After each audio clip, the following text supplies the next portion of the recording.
Hello,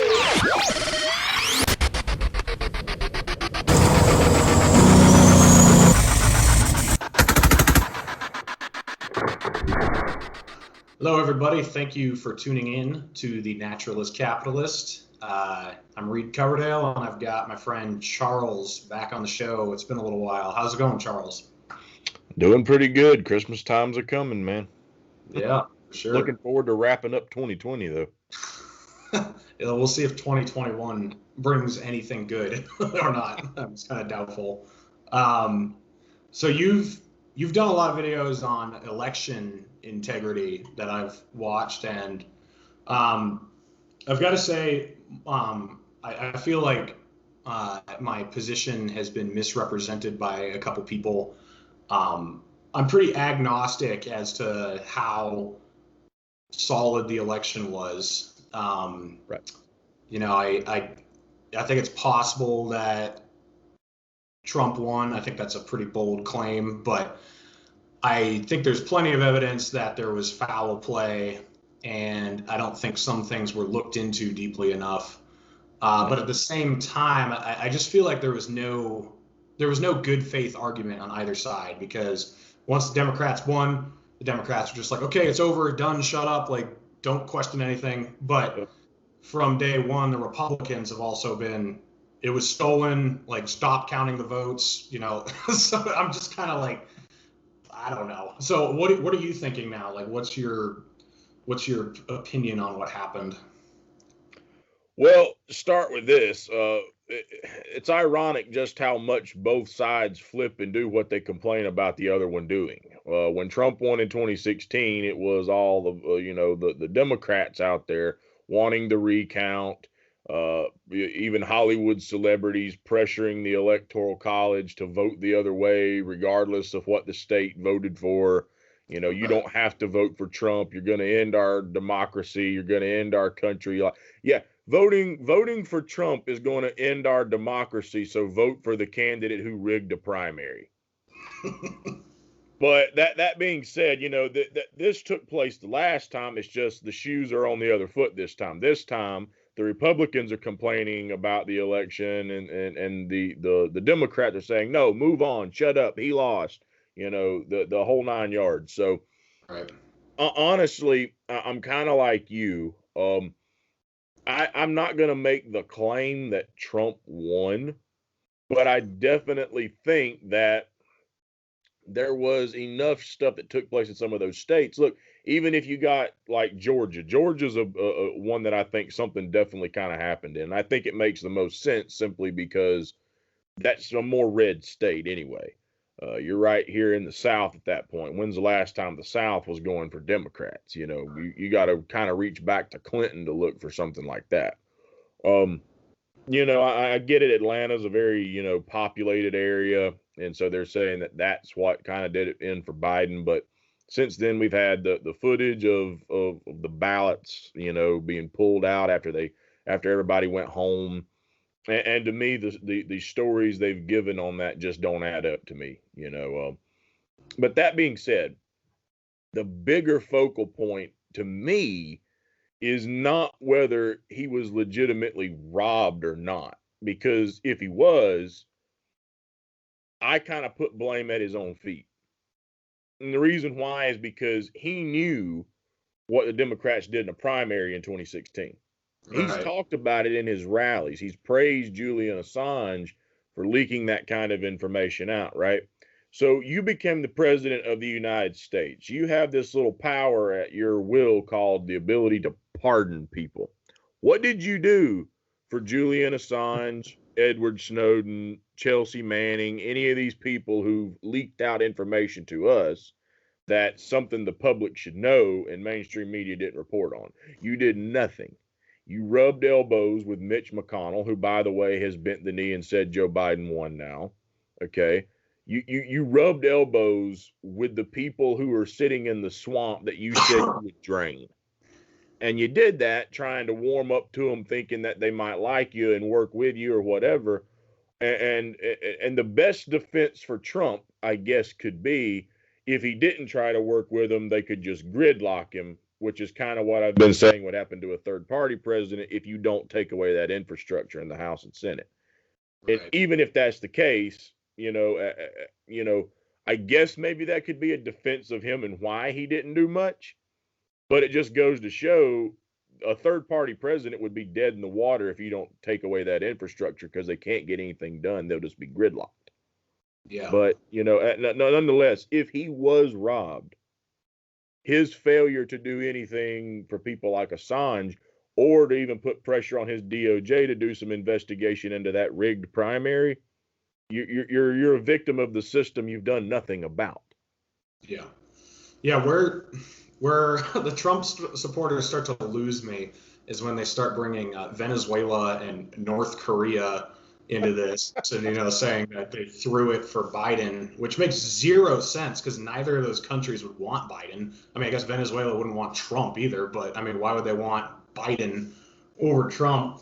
And the other thing, you just touched on a good point that Trump did nothing about this. If the Republicans legitimately think that this election was stolen, then they should all co-sponsor Tulsi Gabbard's Securing America's Election Act. And I looked at it the other day.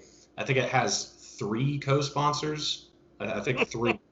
So if this is what people really think happened, then we really need to overhaul our election system. Like, we need more transparency. We need paper ballot backups in all 50 states.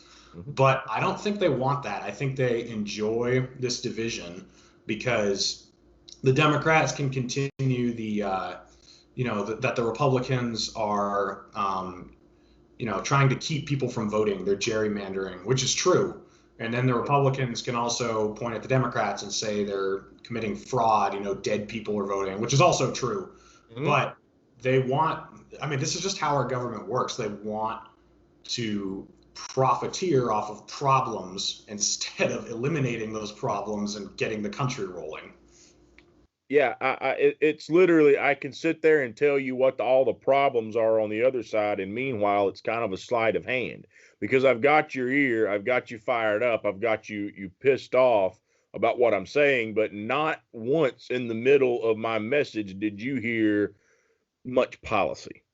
Right. It's a way of firing people up to want to go vote because they're pissed off at the other side you've been talking about, but not once did you really talk about how we're going to fix healthcare, how we're going to bring back jobs, how we're going to raise incomes, how we're going to fix education, how we're going to fix any kind of infrastructure. You're not talking about anything. You're just pissing people off at the other side and playing, a game of the Jerry Springer show, basically.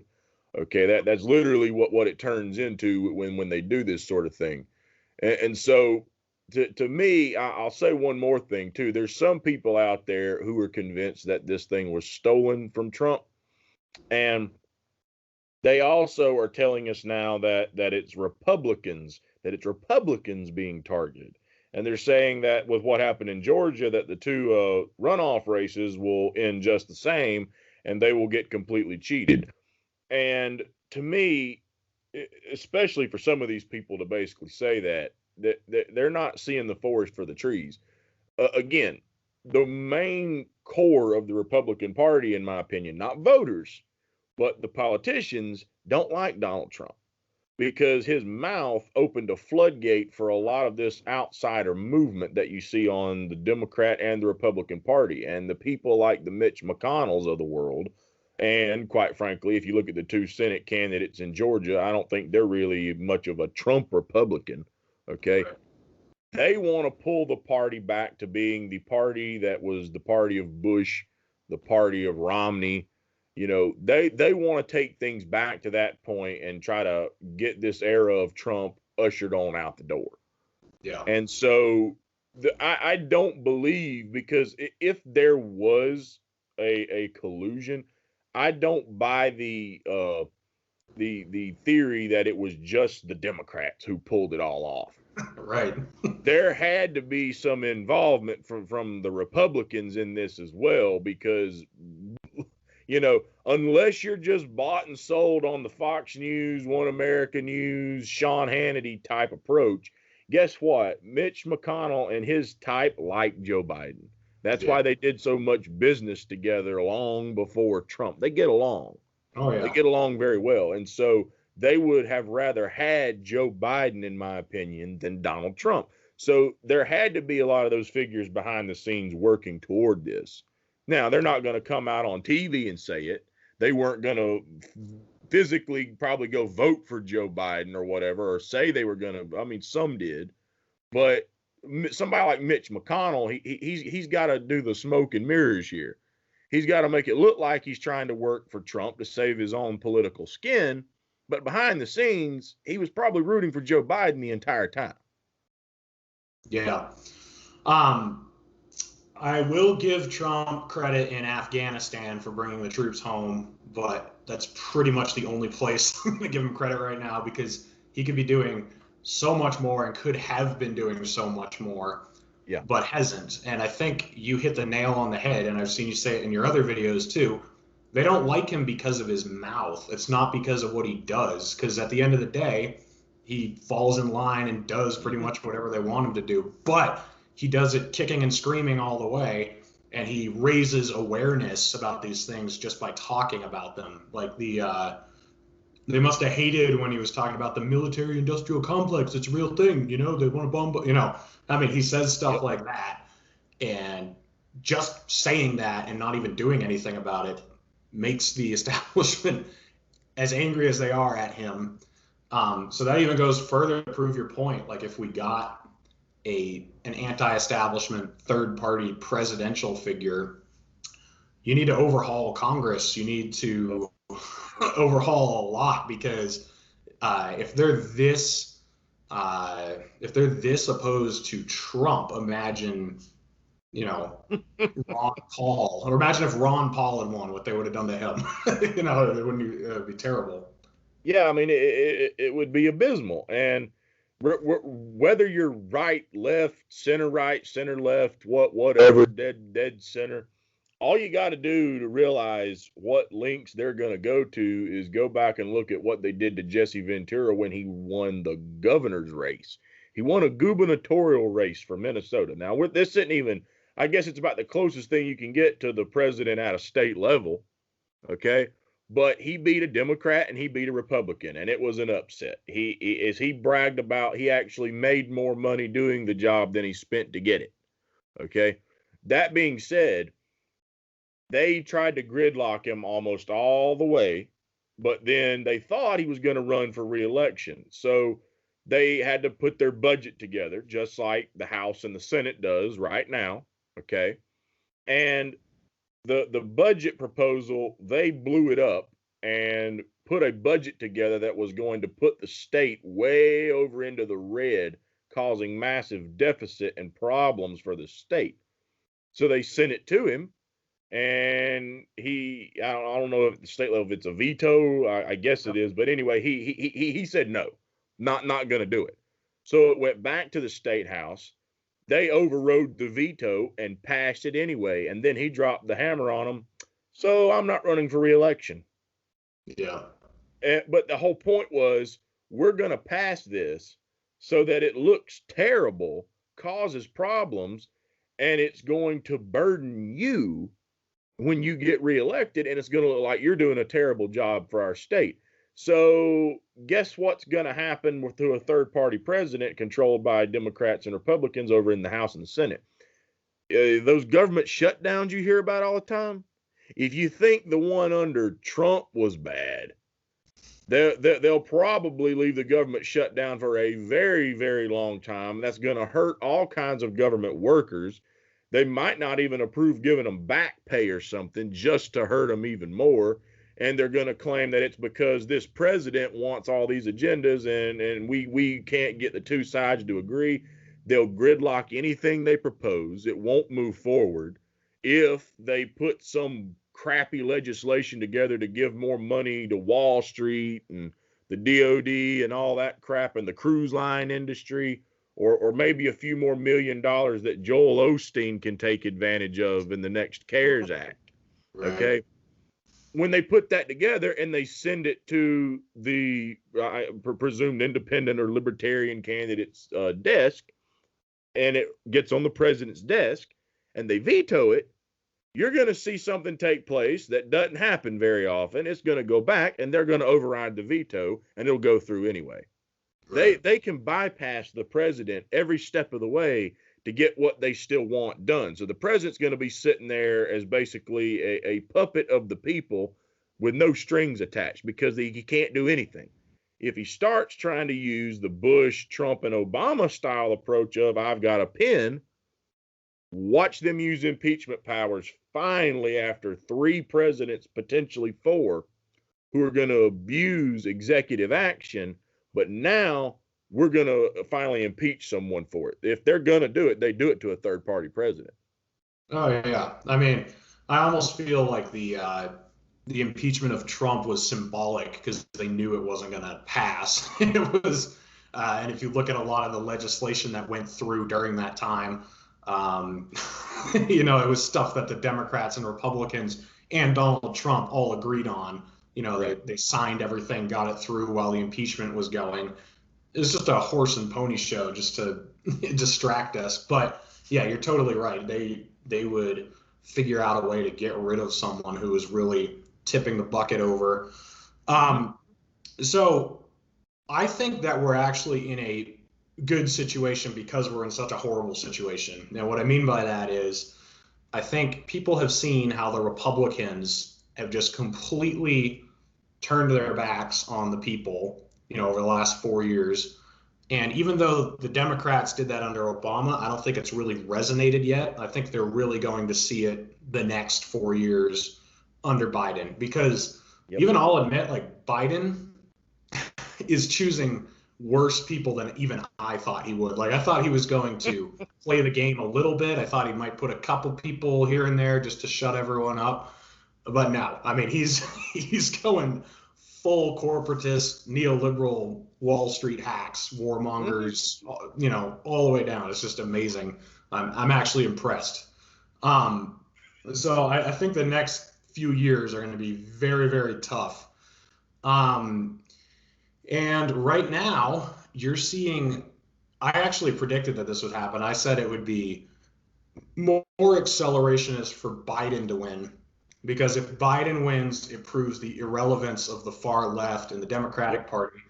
And it also would implode the Republican Party because they only stand for Trump. Once Trump disappears, they don't stand for anything anymore. And most of that voting bloc that got out, or not most of it, but a lot of that voting bloc that got out for him, they're not GOP hardliners. They were Trump people, so now that their man is gone, they're gonna crumble. So I think that there is a prime opportunity for the Libertarian Party to rise, and they have to be smart, which is something they've not historically been good at. And you always hear libertarians when they're running, they say most Americans are libertarian, they just don't know it yet. Right. And there's some truth to that, but not to the extremes that they're thinking. I think most Americans are fiscally conservative and socially liberal. Like, most Americans want immigration reform. Most Americans want to legalize pot. Most Americans don't think we should be almost $30 trillion in debt. Most Americans think the wars need to end. So I've tried to lay out the difference between choosing your battles and compromising. So in my opinion, Gary Johnson was a compromiser. Like, he wasn't a good candidate. I mean, he was waffling on really important issues, calling Hillary a great public servant. And, he was like milquetoast, lukewarm. There was nothing that exciting about him or principled. I think, Tulsi Gabbard, even though she didn't do well, she chose her battles because she was very principled, but she was kind of moderate, I'd say, compared to everyone else who was running. Like, she had a balanced approach. Like, there were very few things I heard her say that sounded insane, but you knew she was principled on civil liberties, the wars, Yeah. You know, where our taxpayer dollars are going. There was no wavering there, but she wasn't saying crazy, stupid shit. And that's where the libertarians, they need to pull their heads out of their asses and realize what the American people care about. And you can stand for open borders, abolishing the ATF, ending taxation. Like, you can vote that way and you can support those principles, but don't campaign on that. Like, don't make that the forefront of what your message is. Like, your overwhelming message should be about what the American people need and want right now. Right. Well, what do you think about that? That's my thought. I mean, you're hitting it dead on the head.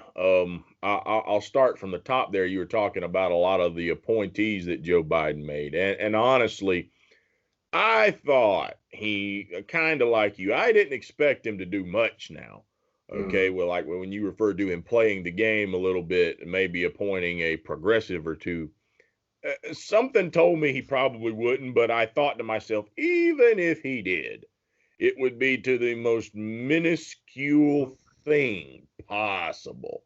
And it would only be for one reason. He ain't going to listen to their advice on jack crap, but he would appoint them just in the hope that their base would be suckerish enough to still vote for him because, hey, I'm going to appoint him. Come on out and vote for me here. So that's why, and I caught a lot of crap when Tulsi dropped out, and I was critical of the language that was used there because I knew Joe Biden was not going. He's the same old Joe Biden that he's been for years and years and years. He's not going to unite. He's not going to lead with any kind of leadership qualities, spirit of aloha, whatever. I knew it wasn't going to happen. And so and maybe it was just, her way of doing it. That's what a lot of people said. But to me, I looked at that as like, why would you praise somebody like that? Like, just say, okay, I drop out and I endorse him and let it go at that. So I caught a lot of crap for that at that point. And apparently now a lot of those people have made friends with me again since I made a tweet that she's followed me randomly on Twitter. Why and how that happened, I still have no idea, but hey, it's pretty cool. Yeah, as far as what you said about the Democrats and the Republicans, there's definitely a big divide coming towards the Democrat Party. We can see it right now when a lot of the progressives who are in Congress right now aren't trying to play hardball with Pelosi, and their base is getting heated. If you hadn't been following, check out Jimmy Dore lately because, but buddy, he's bringing the heat, okay, and he's completely throwing AOC under the bus for not standing up to push for a Medicare for all vote for him, right? So that being said, there's definitely going to be a split. I don't think it stuck with Obama simply because Obama he had enough charisma that he could hide all the crap he was doing. Plus, he had the mainstream media being his cover up. Okay, they wouldn't tell you all the things that he did that you've heard about Trump doing that was just continuation of Obama policy. And you hate Trump for it, but you might not know that Obama did it. Yeah, so they did a really good job. Obama also took over like right after the crash and was president during a growth bubble where Trump came in the middle of a growth bubble and left right as the crash happened. So it's kind of like the same idea. Right. So Obama gets a lot of praise, and there's a lot of people who still thought he was a good president just because they don't know much. They don't know much more, and they don't study. I had to explain to my aunt. To me, there's a lot of people out there who just rely on a TV to tell them what they think they should know, and they treat politics like football. Right. They, like for example, the analogy that I gave was take the Carolina Panthers.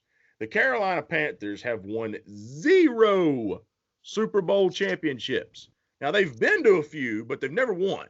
Okay, so if this team isn't winning, and I'm not saying you should just cheer for a winner, but cheer for somebody that can play good football, right? Like, why would you cheer for the Carolina Panthers, the Miami Dolphins, the Cleveland Browns? Like, when was the last time they've played a good season, right? But you're still cheering for them.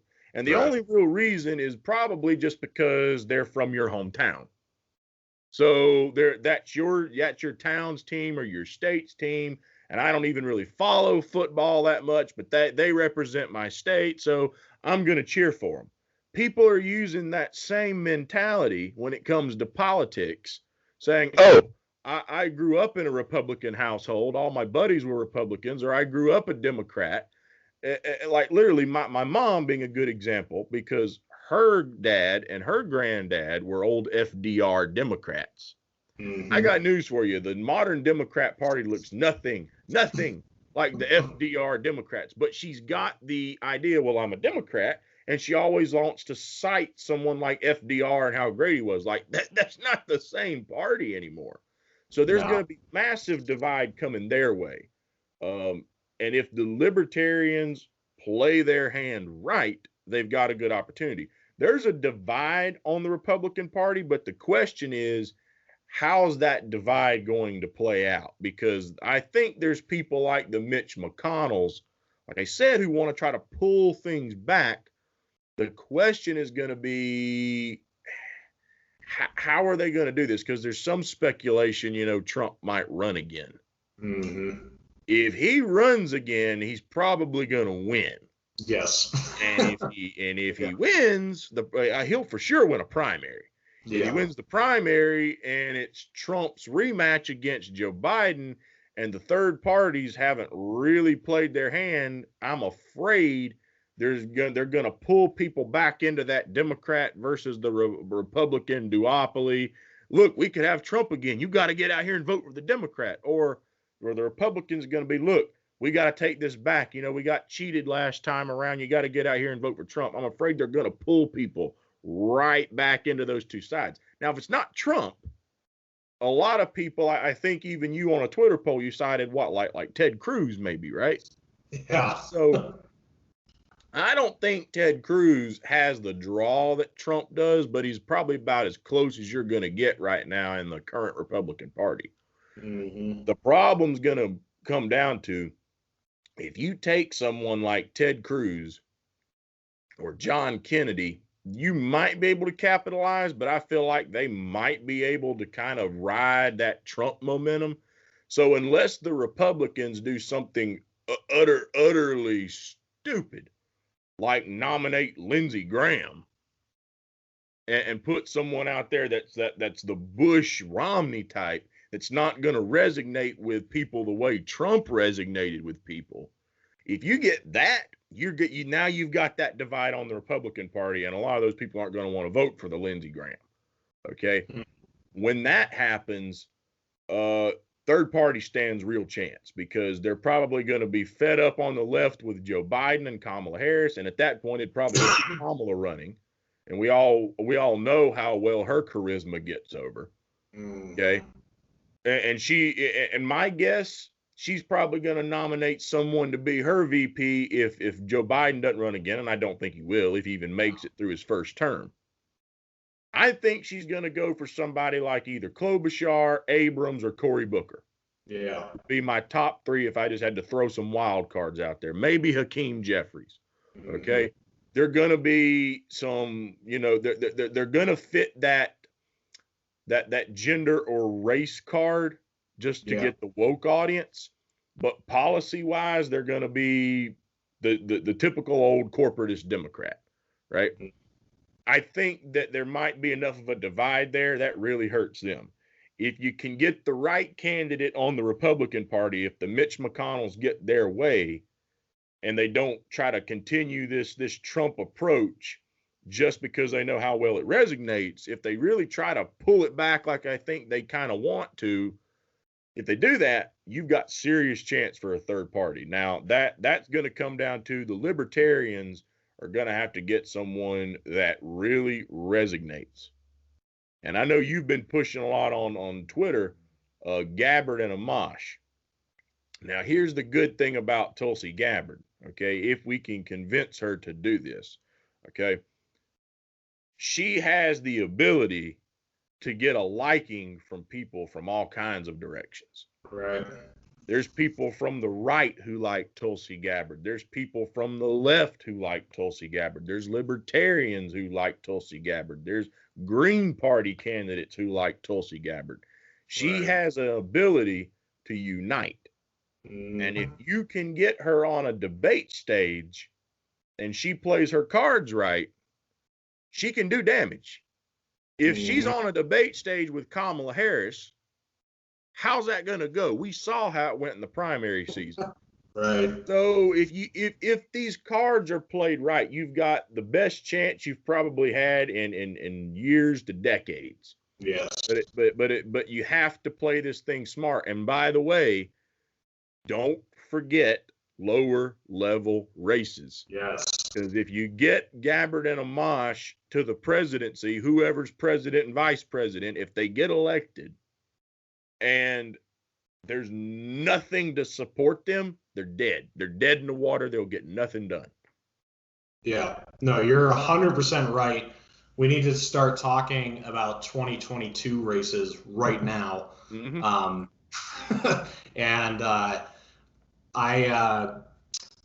I think that you're also right about the Republicans. And I think that is going to happen. I think they are. I don't really think Trump is going to run again. I mean, he's pretty old. He's 75, I think. That's been my concern about it too. Yeah. Yeah. I mean, so he's going to be almost 80. He is kind of an ageless being. Like, because he, the orange makeup and the hair and the bombastic approach, like he's just kind of ageless. But I don't think he's going to run again. And I don't think there's no one I'm aware of, like you said, who has his pizzazz or whatever it is that draws people together. And I think enough of the Republicans might be like, wow, we should have run someone else against Biden. And I think they might solidify around, like, I don't know if Romney will do it again, but I think it's going to be somebody god awful like Tom Cotton or Ted Cruz, and it's just like, ugh. Or who they might run is Dan Crenshaw, and he would actually do pretty well just because of his charisma. Unfortunately, his voting record is abysmal, but we know how much Americans care about that. So I think Crenshaw might be one of their best bets if he does decide to run.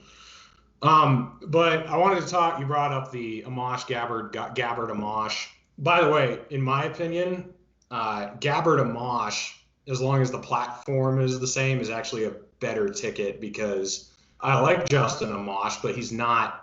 He's too nice almost. Like you said, Tulsi can eviscerate people on the stage. Right. The problem is I don't see the Libertarian Party getting behind Gabbard Amash. I do see them getting behind Amash Gabbard if that happened. But either way it happens, I've actually laid out a platform. I don't know if you've read it, but for those who haven't heard it yet, I'm going to read it out loud here. So it basically throws out the complete fringe ideas from the right and left. So you don't completely abolish taxes and you don't get Medicare for all. You don't have reparations, but we're not going to push to abolish the minimum wage. It basically just kind of throws out the stuff that fewer people believe in, and it just goes on the things that we all agree on. Right. So here it is. Bring the troops home within 3 months if no declaration of war is made. Pass the No More Presidential Wars Act. End all arms deals to foreign countries. End all foreign aid. Cut the military budget in half. End sanctions on Iran and open up trade with Cuba. Re-enter treaties and peace agreements. End the war on drugs. End mandatory minimums for sentencing. Abolish the death penalty. End qualified immunity, end no-knock raids, end civil asset forfeiture, demilitarize the police, end unnecessary occupational licensing, end all corporate subsidies and bailouts, remove barriers for alternative energy to supplant fossil fuels, end the Patriot Act, do not allow backdoor access to civilian communication to the NSA, no further federal restrictions on Second Amendment, remove abusive IP protections that create monopolies for medicine and drug companies, remove obstructions to alternative medicine, pass extreme immigration reform, abolish ICE, no passage of unbalanced budgets, term limits, complete transparency in political donations for all runs for office, demand that Congress open up its process and allow amendments to be made to legislation, no more executive orders, ranked choice voting, audit or end the Federal Reserve, free all nonviolent criminals, protect whistleblowers, return diplomacy and cooperation as tools to deal with the world instead of bombs and sanctions. So I've shared that platform with like the most leftist people I know. I don't know if you know Grumpy Bertie Sanders on Twitter. I've seen him. I don't interact with him, but he's like super far left. I mean, his background picture is like Workers Unite, and it's like the Communist Manifesto. So I sent him that platform, and obviously there's other stuff he would want that's not in there. But there's not a single thing on that whole list that he disagrees with. There's nothing I disagree with on there. I don't think there's anything on there that most Americans would disagree with. Right. So that's a very libertarian platform. There's nothing in there that contradicts libertarianism. So if the Libertarian Party wants to be smart, and they could have two candidates, because I do believe Amash is going to run, and if he runs, he's pretty much guaranteed to get the Libertarian nomination. I think Tulsi Gabbard might run. I think she might. I know that Michael Malice met her last week, and he went on Dave Smith's show, and he said he couldn't give any details, but she has big plans for the future. And running for governor of Hawaii is not a big plan in my book, especially to Michael Malice. And the Ron Paul Liberty Report put out an article where they think she's going to run for president as an independent. So if you have Gabbard and Amash, who have like 2/3 overlap in their platform, you know, they would disagree on some economic stuff or whatever. But if you have them run, let's say she runs as an independent or in the Green Party, and then Amash runs in the Libertarian Party, it doesn't matter who the Democrats and Republicans put up, one of them is going to win. Like Gabbard and Amash are going to cancel each other out. Yep. So the extreme things that they disagree on are never going to become law. Like we're never going to have Medicare for all in this country. I don't care what people like. We aren't. We are never going to completely get rid of taxes. We're never going to have recreational rocket launchers. We're not going to have reparations. Like all these, you know, crazy things on either end, they're just not going to happen. And we're dividing each other over these issues that we know won't become law, when all those things I just laid out, we and most Americans agree on and we could accomplish.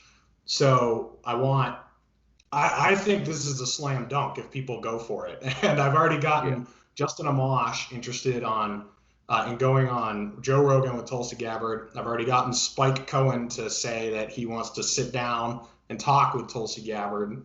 And this is like, I had this idea like a month ago, and this is already happening. So I think if a bunch of people get behind this and we prove that there is willingness for a movement here, we could really have something. Yeah, and one thing too, like you mentioned about Medicare for all not getting passed, and I'll be honest with you, I don't think that the one that's Medicare for all, no, I don't ever see it getting passed, and getting anything like it done is going to be the uphill battle as long as you got the big pharma battle on your side. To me, if one stood the best chance, I know there's some people who disagreed, saying we needed to get it all under one system, and I've expressed my concern with the concept. But to me, about the one that stood any kind of chance possibly was Tulsi's single payer plus, just because you're still paying taxes into the system, but it's not like Bernie forcing you under the government's plan either. If you want to go buy the private one, you could. At least that still gave people the option out there to get their Cadillac private plan if they wanted to. So that stood better chance to me than anything. The problem though is I know a lot of people, especially on the left, that's a big sticking point for them when it comes to healthcare. So getting them to kind of bend the knee on that might be kind of a challenge. But this is something I've been telling people for a very, very, very long time. You've got to understand something. It's like you just said. If you don't get some kind of outsider in Congress, in Senate, and in the White House, it's never going to happen anyway. Right. Like, you know, you might not be hearing that pitch on this election cycle, but even though, yes, there's a lot of people who are going bankrupt because of the current system, there's steps going to be taken to fix it. Like you pointed out, you know, with what they're doing to drugs and stuff right now. You know, it stifles competition. So something is going to at least happen there. But the overall point is you've got to get your cancer out of the system. That's going to be the Democrats and the Republicans. You need to chip away at that infrastructure. Now, if you look at that list and your only problem with it is you don't see a few things that you really want on it, but everything else on it you can agree with, or even if you might not prioritize some of them as much as the things you would like to see, if you don't have serious problem with it, then you need to look at it and say, okay, so we're going to have to bite the bullet long enough to get these people out. Because if I agree with this platform, but it's missing Medicare for all, or if I agree with this platform, but it's missing massive tax cuts from coast to coast, okay, if that's your only concern, then you need to go look at the Democrat and the Republican platform. What's your alternative here? Yeah. Because at least you're getting a lot of good policy here. And I guarantee you, if we look at the Democrat and the Republican platform, anything you can pick that would be a good thing. I'd put good money on it that their voting record is going to show that they're not going to do that anyway. Like they're just saying it to say it so they can go out on the campaign trail and pitch it to you and think you're going to be foolish enough to buy that bridge. Okay, that's all they're going to do. I mean, they've got a reputation of it. If they put forward good policy, they're not going to deliver on it. For example, Trump pulling out of the wars. Now, you brought up Afghanistan, but he's not doing, unless I missed something here, a full withdrawal from Afghanistan. No. He's just cutting the troops down, and I think he's still going to leave like 1,000, 2,000 troops there. That's not a withdrawal. You're still leaving a presence. It still costs money. You're still kind of occupying, right? So he didn't fully deliver on that. As far as what he talked about doing healthcare wise, nothing was delivered on that. Now we could debate why, but a lot of the things he said he was going to do, drain the swamp. He didn't pardon Assange. He didn't pardon Snowden. They've been exposing the swamp. And the only thing he did swamp wise, like again, was go rub elbows with swamp creatures. Okay. Barack Obama, I'm going to come in. I'm going to end the wars. I'm going to close Guantanamo Bay. I'm going to, attack the war on drugs. I'll legalize marijuana. When he left office, the only way marijuana was legalized was because states were doing it. Right. Okay. We went from 2 conflicts into 7. Oh, and Guantanamo Bay, nope, not closed. You know, your civil liberties got more infringed under the Obama administration. Obviously, you had what Snowden leaked out, right, with the NSA. So, again, if you find anything good, look at what the voting record and see if that, like, yeah, it ain't going to be Obama and it probably won't be Trump. But at the same time, see if the people who were running supported those candidates. See if when they made those bad decisions, they were speaking out against them. Because if they weren't speaking out against them, then what do you think they're going to do when they get in office? Even if best case scenario, they were just keeping their mouth shut to save their own political skin, what do you think they're going to do when they take office? They're going to keep their mouth shut again. They're going to do what the party wants. And you can see what the party wants. So again, even if you want some of these ideas, you've got to think beyond, well, no, I want this. Okay, let's take power away from them. Then Yeah. when we take our country back and it's actually something that's for the people again, now we've got representatives. If we can end corruption and whatnot, and end things like Citizens United, where they quit funneling money in to buy off politicians. Okay, if you can get those kind of things out of the way, now you've at least got opportunity to debate these ideas on a more honest level and possibly get something one way or the other later on down the road. But until you figure out what we figured out in the revolution, which is that, join or die, until you figure that out, you're going to get nothing, because you're going to keep getting Democrats and Republicans. Yeah, that's what's so insane to me about now with this thing with AOC and Jimmy Dore and some people on the left. If you really want to try to pass Medicare for all right now, when there's like no amendments allowed in the House, you've seen the types of bills that are going through, like descheduling marijuana. I don't know if you saw the Moore Act, but it was just stuffed full of crap that shouldn't have anything to do with legalizing marijuana. It creates a trust fund. It creates it expands government agencies and puts all these new taxes.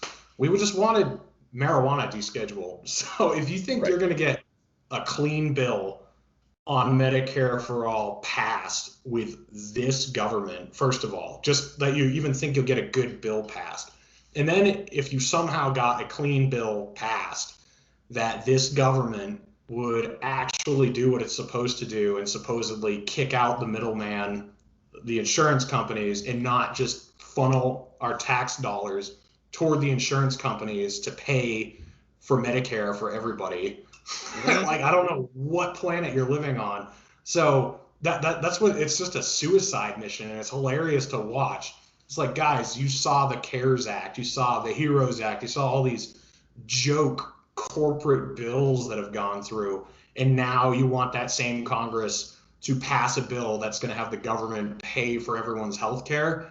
Like, if you are a progressive, I think you just laid this out perfectly. Like, if you are a progressive who wants Medicare for all, you have to be a libertarian first, and you have to completely overhaul this joke of a government.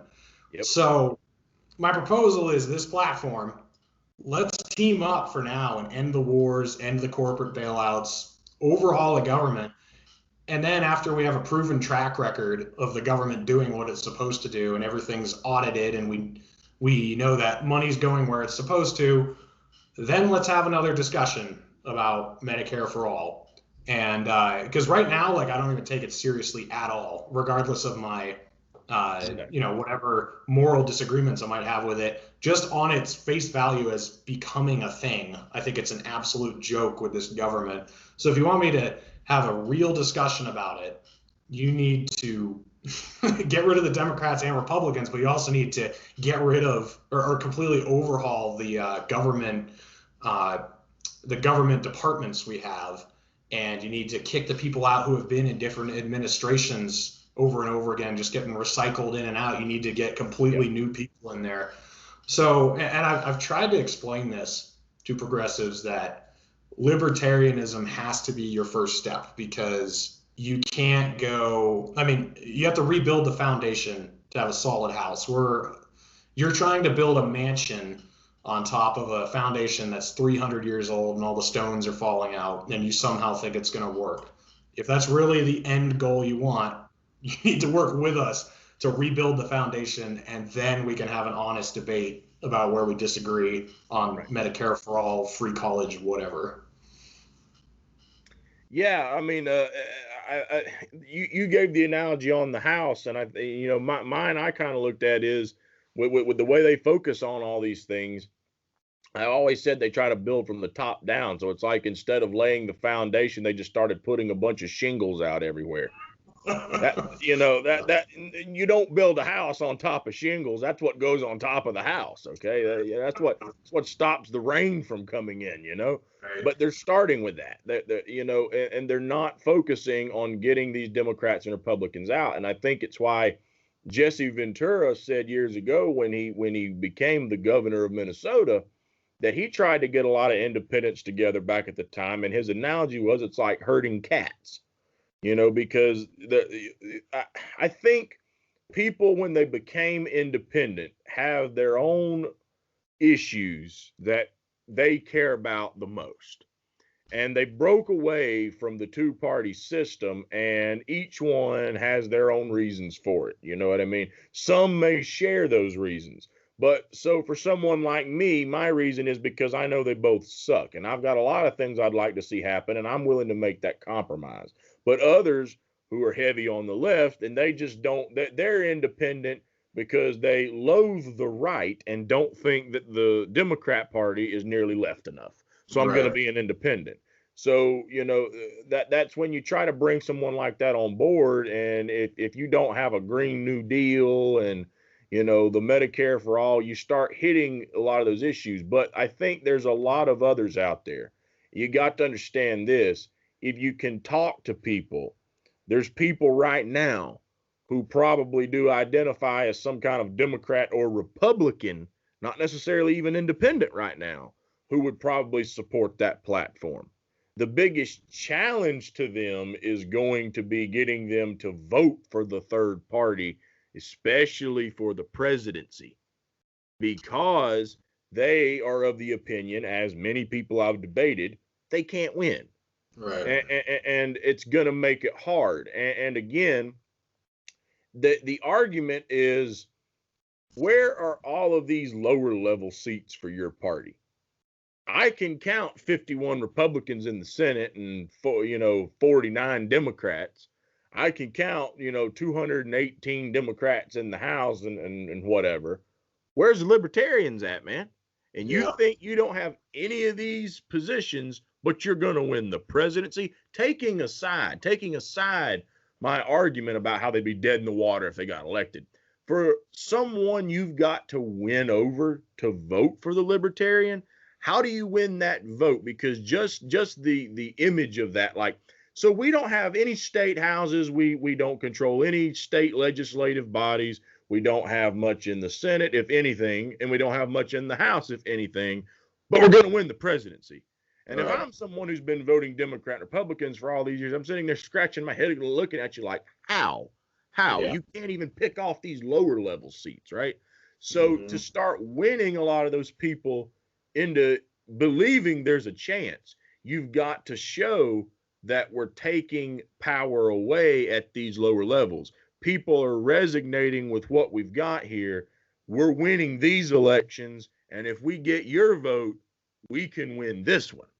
Right. You've got to have something there to show people like, okay, my vote might actually matter, because if they look across the land and see no Libertarians out there anywhere, they're gonna take that mentality. Oh, well, it'd be nothing but a protest vote. Or like that guy I was engaging on Twitter, they take the tone. Why do you want Tulsi Gabbard to run as a Libertarian? She's gonna get what, 1% of the vote? That's gonna be their attitude. So that's where the Libertarian Party and the people like me or you, we've got to really put pressure out there. Anyone who wants to vote Libertarian, start focusing on these elections. Give us something that if we encounter someone right now who's a Democrat or a Republican or even an independent, and we want to convince them to vote Libertarian, you need to produce something for us to show that you're trying and we're picking off these seats. You need to put this platform out there, put a good marketing campaign together, take over some legislative bodies, or at least get some people in those legislative bodies. Get some senators if you can. Take over some congressional districts. You know what I mean? Take over mayors of towns. You got to start getting people out there so that we can show there's a real movement, because otherwise you start to look like a bloated version of the MPP. Right. Yeah, I think what the Libertarians need to do is, I think they should have their primaries earlier than the duopoly does. I mean, in my opinion, by January of whatever year you're running, you should already have your candidate chosen, both in congressional and presidential seats Because, if you wait till July or whenever your primary is in your state, and then you have to also fight for ballot access, to jump all these extra hoops that the Democrats and Republicans don't, you end up with like 2 months of campaigning with almost no financing, no name recognition. You want to hit the ground running early on in 2022 and 2024, so that your name is out there and people know who you are, and you can actually spend that time on the campaign trail.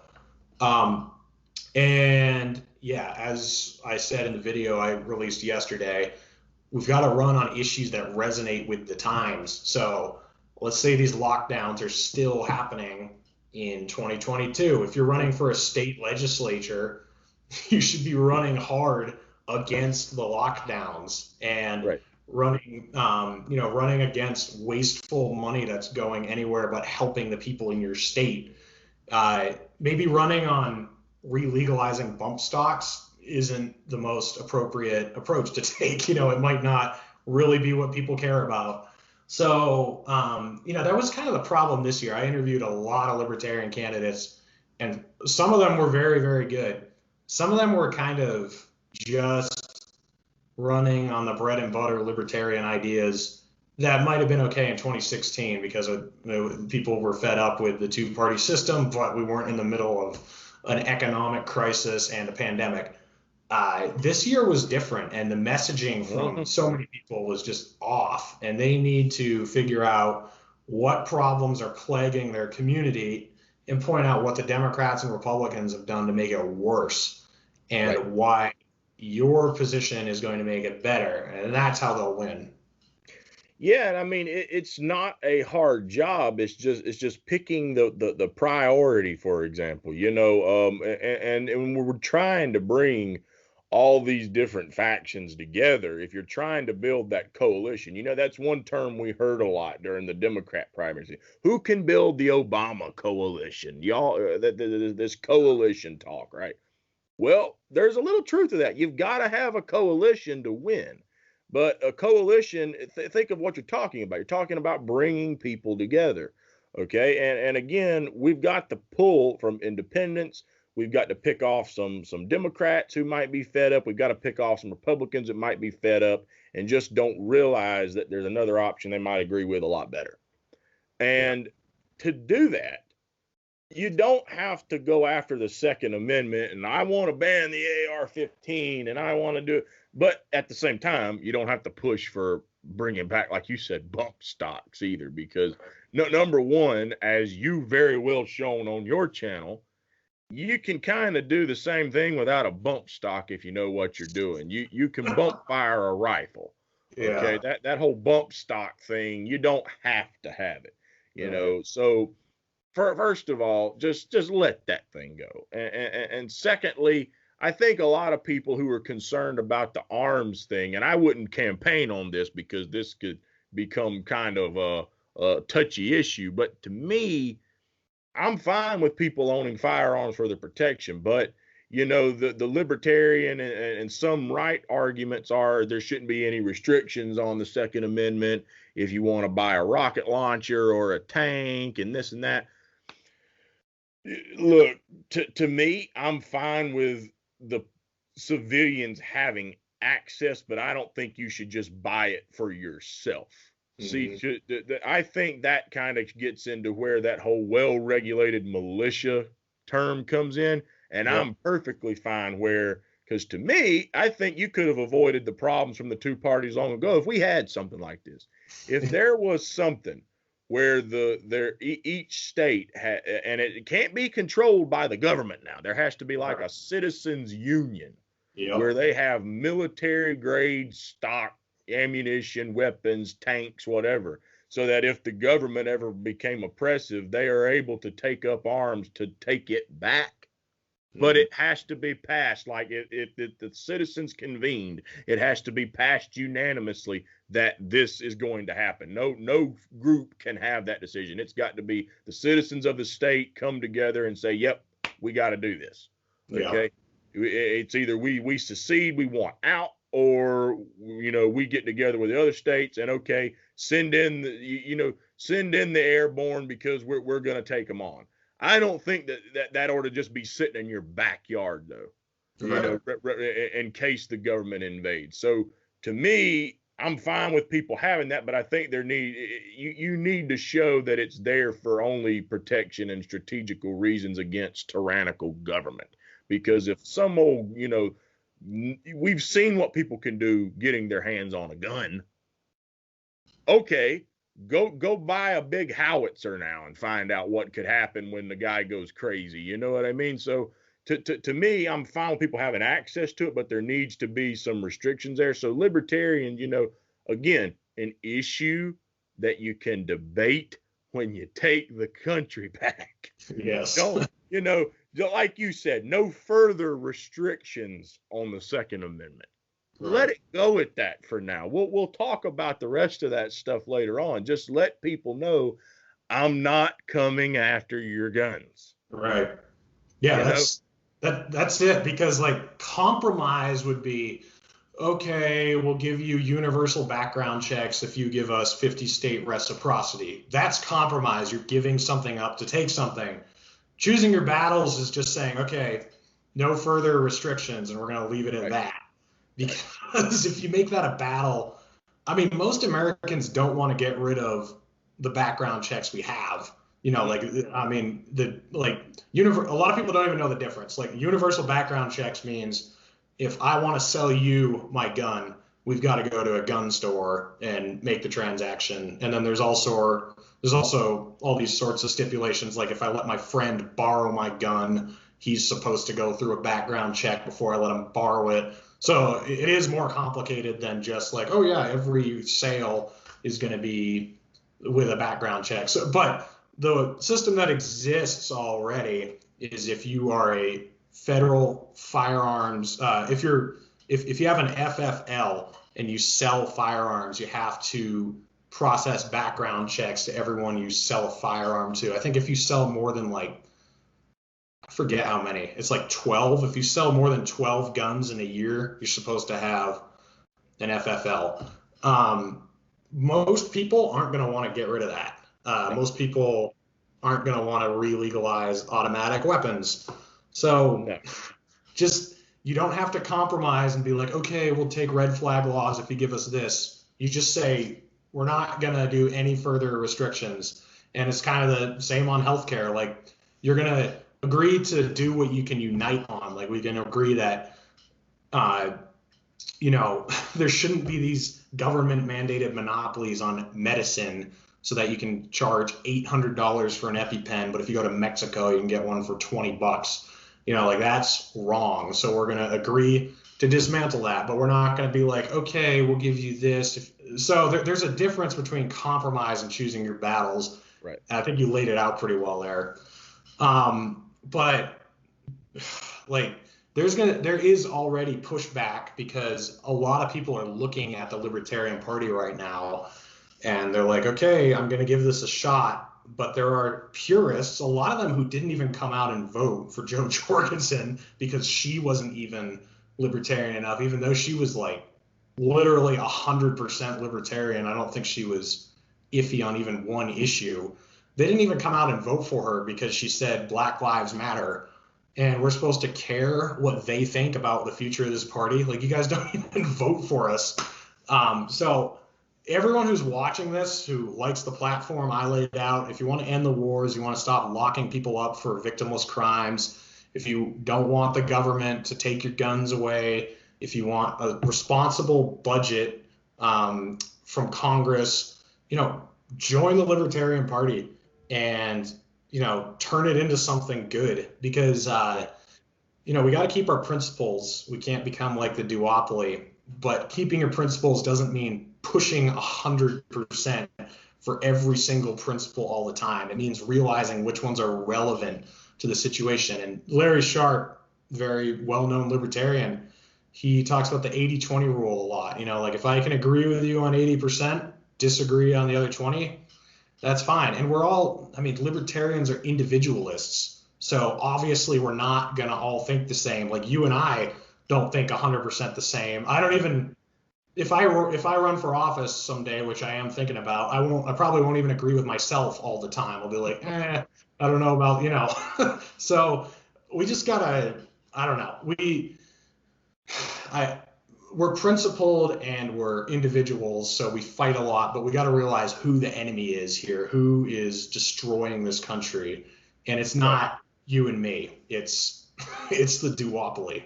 No, and part of what you brought up with like on compromise, for example, if it takes, even though me and you could look at like what you described the issue with Medicare for all being, or like for example my issue with single payer plus, I thought it would be a far more cost effective version than Medicare for all. Simply because everybody's paying into it, but not everybody's having to use it. If everybody's paying into it and everybody's using it, there's no like surplus there financially. The problem I had with the single payer plus was simply the fact that when you have the government, and this is my focus, if the government isn't having to use that plan, it's going to be just like Social Security and everything else. They'll misrun it, and it'll have massive problems on down the line, just like other government programs that they start for, the average working class American that's been instituted all these years, and they don't run them. And why? Because they don't care about them, because they don't need it. They've got their plan that's going to take care of them. But if it came down to it, where if there's this leftist movement out there, for example, and you say to them, we're going to institute all these issues on the healthcare industry. We're going to, target the things like you've talked about with the price gouging, and then all the competition that doesn't exist. And we're also going to start removing the barriers on the private health insurance, state lines, basically allowing that competition for people to get your business for health insurance or whatever, right? If they do all of that and there's still enough leftists that they would make the difference, and we need them on our team, that we needed to put some kind of proposal like that forward, you've got to look at it like this. If you're one of those hardcore libertarians, you might not think that that's the best system, but at the same time, there's a lot of other things that we've already had. And again, we can debate on how well they've been run, but they didn't like crash our country either. So for example, Social Security, it was put in place a long time ago. And granted, it wasn't ran properly, but I don't think that the average American is bankrupt because of it either. You know what I mean? If you have to bend the knee to get that vote, again, you've got to wheel and deal here a little bit. Now, it might not even get passed. I think if the Libertarians pushed something like that, it would be a much more cost-effective version than the Bernie Sanders version of it. Because like you said, if they're starting to funnel money back to private health insurance companies, like you brought up earlier, if they tried to do something like that, your taxes would go astronomically through the roof. And I don't care what anybody says. And the reason why is because the private insurance companies that's been using this greed for all these years anyway are going to say, oh, so now the government's just going to pay us to cover you. Those rates are going to skyrocket because they know they're going to get government funding. Well, if the government has to pay these kind of rates to cover it, they're going to need more tax money, right? So yeah, they can tell you whatever they want. If you think they're just going to tax the rich to make up that difference, okay. The rich bought their campaign. Remember that, okay? Yeah. It's not going to happen that way. And so, there's nuances that can be made, but that's a good example of where you brought up like compromise, for example. I don't know that I would run on that initially, just because I think there's still, you might win left votes. But now there's going to be some people on the right who are going to be more skeptical, like, I don't know if that's the way. Why don't we start with putting the competition out there, removing those lines, attacking the monopolies on the industry, taking care of that first. Then you can see what kind of progress is being made. You know what I mean? And I know a lot of people say, well, we want/need something now. Honestly, I'll put it this way. I'd be willing to sacrifice about another 10 to 12 years of Loctiting wounds shut if I had to, just to get Democrats and Republicans out of office. Yeah. Yeah. I mean, a couple things there. One is, like you see how ridiculous the left is right now. They're canceling AOC, they're canceling Jimmy Dore, they're canceling Peter Dow. Like all these people are eating each other alive. Yeah. So I'm not interested in pandering to them at all because I know, and I think Joe Jorgensen tried to do that a little bit in this campaign. Yeah. Like just with the Black Lives Matter thing, and it was such a joke. It's like those people are never, ever, ever going to vote for you. They're angry at Noam Chomsky right now for being a sellout. You know, they're not going to go for it. And then you look at people on the right, you know, like Donald Trump is their god right now. And if you think abortion should be allowed if your uncle rapes you and you have a morning after pill, then you're a murderer. Like those types of people, you can't pander to them. So like, I think what you were laying out though is kind of what I was saying, that we need to start on all the things that we agree need to go. And then further down the line, you know, then we can start having the discussion about, okay, well, this is what I want. Okay, well, I don't agree, but at least it's a good faith argument now because we don't have these oligarchs running everything anymore. Yeah, we'll probably start wrapping it up here. We're over an hour now, but I'll give you the last word. I know you started a second YouTube channel. You want to just tell us about that, and then we'll close out. Yeah, I still got to start working on some content, but like I was telling you before we started shooting, you know, this crazy schedule I've been working, it kind of limits me just to doing the, you know, my political channel. But you know, I think when I get it off the ground, we're going to be, you know, talking about all kinds of different things, maybe reviewing things, but my wife might have kind of a role in that one too. So something else that I've been thinking of is if it's not like just shot outside in the room I'm in right now, I might be using another wall, and I might be getting a better like desk for like rotating everything around or something. And then that way, you know, if I'm not doing a political channel, I don't have kind of a background that looks just massively political, for example. But you know, to clarify on one thing, when you were bringing on like with the leftists, there's a huge chunk of woke leftists that you're not, you know, it kind of like you brought up with libertarian purists. If you start bringing some of this unity stuff together, gonna be like, no. You know, I want no income tax, you know, abolish the IRS and all this stuff. And if you're not giving it to me, you're going to have that on this side, and you're going to have those, you know, leftists on this side. The target audience that I'm kind of looking at for something like that, you know, just to stick within some names of people that are kind of, you know, smaller YouTubers, for example. You could probably win the vote of someone like, you know, Bruno Franco. Mm-hmm. You could win the vote of maybe Israel. You know what I mean? You know, for example, Israel's kind of drifted more back to the right. Franco's obviously on the left. Okay. Yeah. You've got people out there like that, but guess what? They're going to look at that platform. They're going to agree on it. Now, if you can show them that it's a viable option, they're going to be more likely to vote for it, as opposed to just saying, it might be a protest vote. You know, like Israel, for example, he wasn't convinced that the third party stood the chance. If you can take away that infrastructure, you're going to be more likely to win over his vote. Yep, I agree. Well, I'll put a link in the video to your Twitter page. You guys can go follow him along with Tulsi Gabbard, and I'll put a link to mine as well. And I'll also put a link to the Facebook page and the Twitter page that are getting this Amash Gabbard thing rolling. So if you guys want to follow those, see what's going on, check them out. Want to thank you for coming on again, Charles. We will do it again for sure. Thank you.